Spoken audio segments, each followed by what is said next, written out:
Junior SP Balasubrahmanyam ಖ್ಯಾತಿಯ ಪ್ರಸಿದ್ಧ ಹಿರಿಯ ಗಾಯಕರಾದ ತೊಕ್ಕೊಟ್ಟು ಕಾಪಿಕಾಡು ಗಾಂಧಿನಗರ ನಿವಾಸಿ 64 ವರ್ಷದ ಚಂದ್ರಹಾಸ್ ಸುವರ್ಣ ಅವರು ಅಲ್ಪಕಾಲದ ಅಸೌಖ್ಯದಿಂದ ನಿಧನರಾದರು.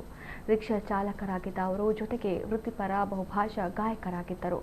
ಕಳೆದ 4 ದಶಕಗಳಿಂದ ವಿವಿಧ ಆರ್ಕೆಸ್ಟ್ರಾ ತಂಡಗಳಲ್ಲಿ ಸಂಗೀತ ಕಾರ್ಯಕ್ರಮ ನೀಡುತ್ತಾ ಬಂದಿದ್ದರು. ಕೊಂಕಣಿ ಭಾಷಾ ಹಾಡುಗಾರಿಕೆಯಲ್ಲೂ ಹಿಡಿತ ಸಾಧಿಸಿದ್ದ ಅವರು ಮಾಂಡ್ ಸೋಭಾಣ್ ಸಂಸ್ಥೆಯವರು ಏರ್ಪಡಿಸಿದ್ದ ಕೊಂಕಣಿ ಸೋಟ್ಟು ಎಂಬ ಸಂಗೀತ ಸ್ಪರ್ಧೆಯಲ್ಲಿ ಪ್ರಥಮ ಸ್ಥಾನವನ್ನು ಪಡೆದು ರಾಯ್ ಕೋಗುಲ್ ಎಂಬ ಬಿರುದನ್ನು ಪಡೆದುಕೊಂಡಿದ್ದರು. ಜಿಲ್ಲೆಯ ಪ್ರಸಿದ್ಧ ರಂಗಭೂಮಿ ನಿರ್ದೇಶಕರುಗಳಾದ ಕೆಎನ್ ಟೈಲರ್, ವಿಜಯ್ ಕುಮಾರ್ ಕೊಡಿಯಾಲ್ಬೈಲ್ ಅವರ ನಾಟಕಗಳಿಗೆ ಹಿನ್ನೆಲೆ ಗಾಯನ ಸೇರಿದಂತೆ ಹಲವಾರು ಜನಪ್ರಿಯ ಆಲ್ಬಂ ಗೀತೆಗಳಿಗೂ ಅವರು ಧ್ವನಿ ನೀಡಿದ್ದಾರೆ. ಮೃತರು ಪತ್ನಿ ಹಾಗೂ ಏಕೈಕ ಪುತ್ರನನ್ನ ಅಗಲಿದ್ದಾರೆ.